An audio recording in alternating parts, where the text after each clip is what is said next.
はい、こんにちは。今日はね、第2海上基地やっていきたいと思います。前回、海上で自爆ドローンを使うところまではうまくいったんだけど、船みたいに揺れるところでは安定して発射できないことが分かったので、海上に固定された施設が欲しいということで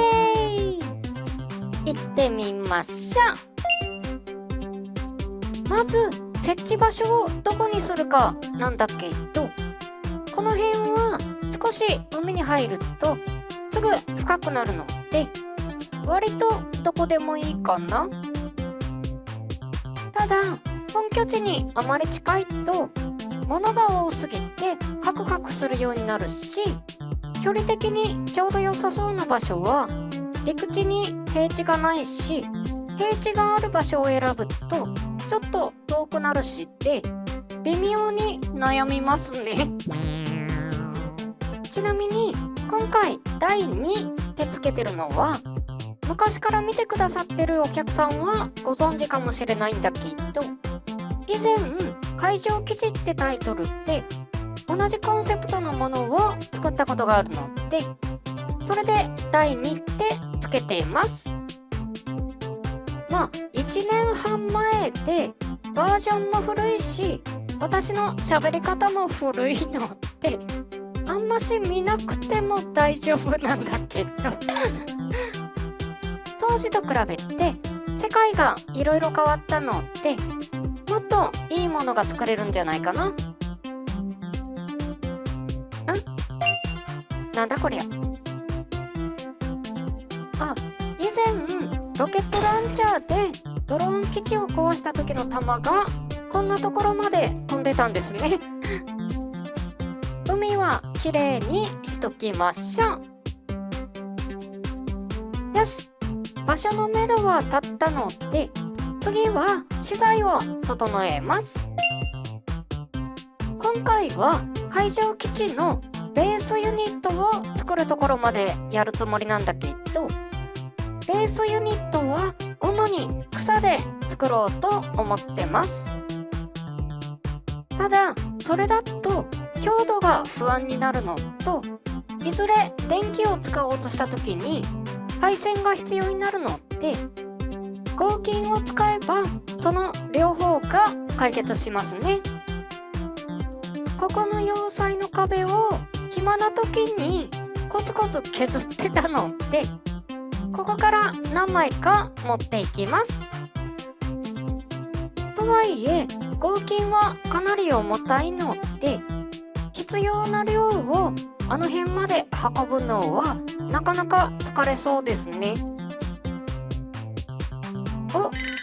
ちょうどいいところにトラックがありますね。これを使って運べば楽になるんじゃないかな。とりあえずこいつを要塞の中に移動させます。で、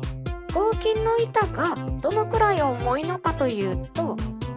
この136キロの板がこのくらいの手応えですね。ギリギリ動かせるくらいで、これだと運ぶどころかトラックに積むのも難しいので、さらに割っちゃいましょう。こうやって積み込んで、適当に割ったので大きさにばらつきもあるんだけど、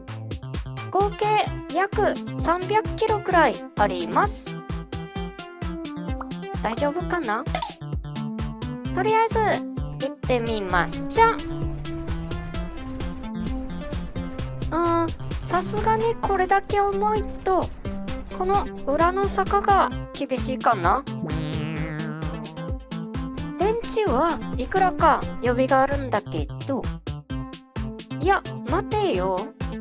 あの辺に行くにはこの正面の坂を登る必要はないんじゃないか。こっちのルートから運んだ方が楽そうなので、ちょっと出直します。っていうかさっきこの杖を乗せるのを忘れてたんだよね。こいつの電池をトラックの予備バッテリーにしといて、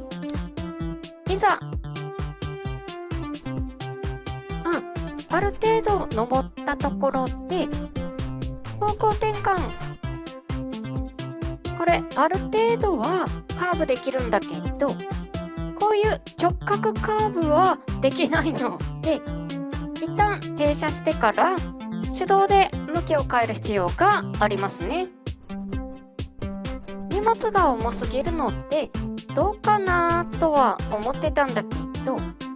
車輪がついてるので重たいものでもなんとか向きを変えられます。今回は坂があるのでトラックを使ってるんだけど、平地であれば台車がついてるだけで結構な重さのものを運べたりしますね。よし、この先はちょっとした段差を越えればほぼ下り坂なので、ブレーキついてなかったまあなんとか人力で引き上げましょうか。これ300キロの荷物を積んでるのに、なんで人力で引き上げることができるのかというと、このトラック自体が木でできてて水に浮く設計になってるので、水の中では荷物が軽くなる計算ですね。外側からスイッチを入れることもできるので、こうすると人力と電力の合わせ技で動かすこともできます。よし、なんとか引き上げできましたね。使った電池は船で充電しとくとして、これで一番厄介な資材が準備できたので、あとはサクサク作っていきます。これね、草で作ってるのは以前作った時の反省点を踏まえてるんだけど、以前は部品で持って行って泳ぎながら作ったんだよね。そうすると部品はバラバラに流されていくわ。昔はホルスターも実装されてなかったので、片手で泳がないといけないわで、かなり苦労したので、今回は陸地で作って運ぶ方式を取ります。で、当然草だと簡単に壊れるんだけど、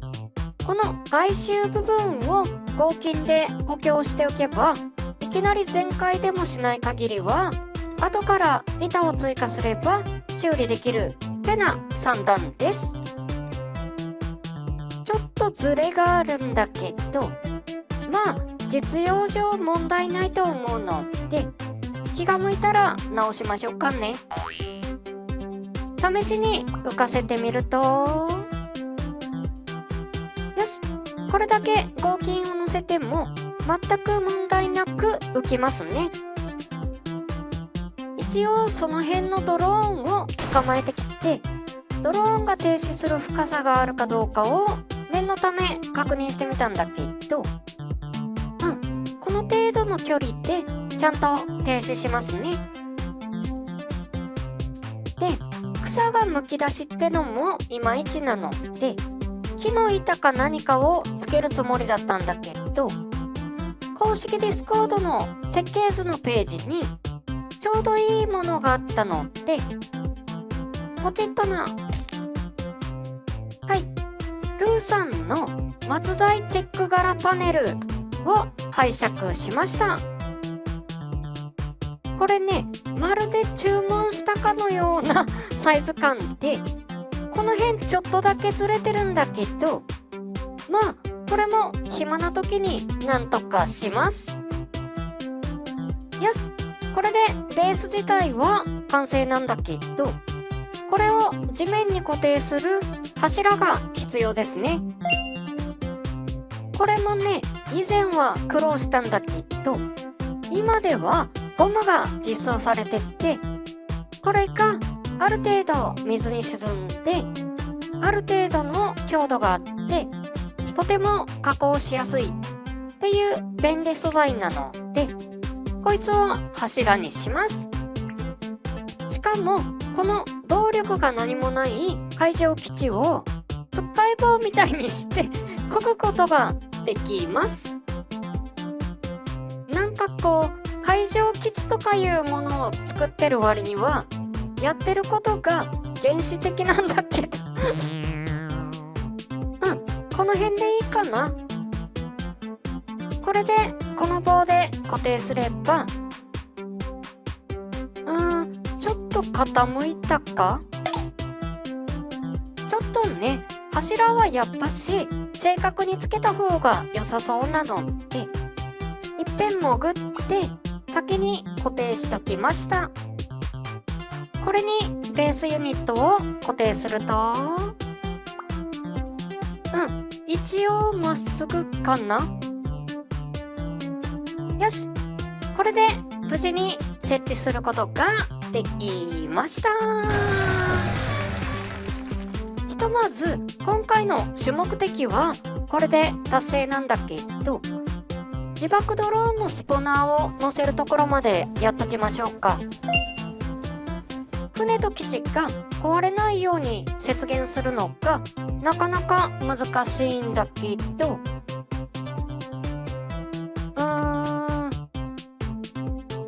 よし。で、スポナーの移動は設計図機能を使ってポチッとな。これで自爆ドローンが使えますね。海に放り投げると、よし。まあこれは前回試した通りなんだけど、同じことができますね。実際に武器として試すにはまだ準備しないといけないこともあるんだけど、今回はここまでにしときます。ということで、海上基地作ってみたわけなんだけど、いかがだったでしょうか。今回はベースユニットを作ったんだけど、第1の時の第2形態の大きさをすでに超えてますねで、これで海上でも揺れないような足場が出来上がったので、また前回と同じような武器を試していくんだけど、少しコンセプトを変えてみましょうかね。ということで、次回は対空ロケットやっていきたいと思います。はい、じゃあ今日はこの辺でバイバーイ。